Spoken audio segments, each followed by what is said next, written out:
কেমন আছো? এসে গেলাম আর একটা নতুন ভিডিও নিয়ে তোমাদের কাছে। তো আজকে আমি আমার বান্ধবী গেলাম কামাখ্যা মন্দিরে। তো আমরা ভাবলাম এই মন্দিরে এই আমার বান্ধবী যে আছে ওর মানে কয়েকটা পীঠস্থানের বিষয়ে জানে। তো ওর সাথে আমি কয়েকটা পীঠস্থানও দর্শন করেছি। তো আজকে যেই পীঠস্থানে আমরা যাচ্ছি সেটার বিষয়ে কিছু কথা বলবো তোমাদেরকে।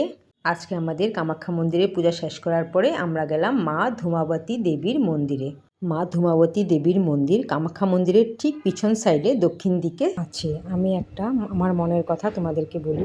আমি যখন মা ধূমাবতী দেবীর মন্দিরে গেছিলাম পুজো করতে, আমি কিন্তু ওনার বিষয়ে কিছু জানতাম না। পরে আমি জানতে পারলাম এটা মার বিধবা রূপ, আর ওনার বাহন হলো কাক। ধূমাবতী মাতাকে মা লক্ষ্মী দেবীর বড় দিদি হিসাবে মানা যায়, কিন্তু এটা হলো মার অলক্ষ্মী রূপ। অনেকে বলে ধূমাবতী মাকে সধবারা পূজা করে না, কিন্তু আমি জানি মা যখন মাই হবে, আর আমি সেই প্রণাম করে মার থেকে প্রার্থনা করেছিলাম, তো আমার খুব ভালোই হয়েছে।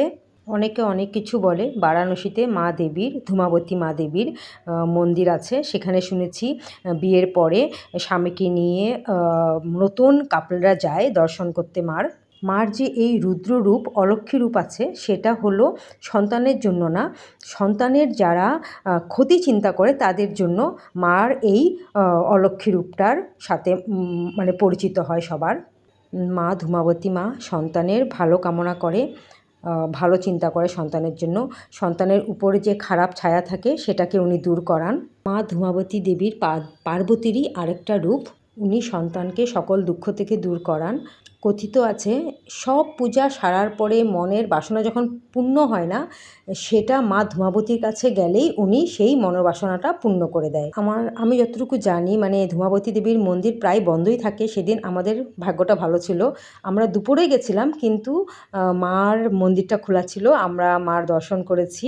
আটকে থাকা কাজ, পয়সার লেনদেন, দুঃখ, দুর্দশা, দুর্গতি থেকে মা ধূমাবতী মা সব সন্তানদের উদ্ধার করেন।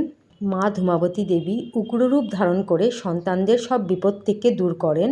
সব যত কালো ছায়া, খারাপ ছায়া পড়ে সন্তানদের, সেটার থেকেই সন্তানদের মুক্তি করেন। আপনারা যদি মা কামাখ্যা দেবীর মন্দির দর্শন করতে আসেন, তবে একবার হলেও ধূমাবতী দেবীর মন্দিরে যাবেন, খুব ভালো লাগবে।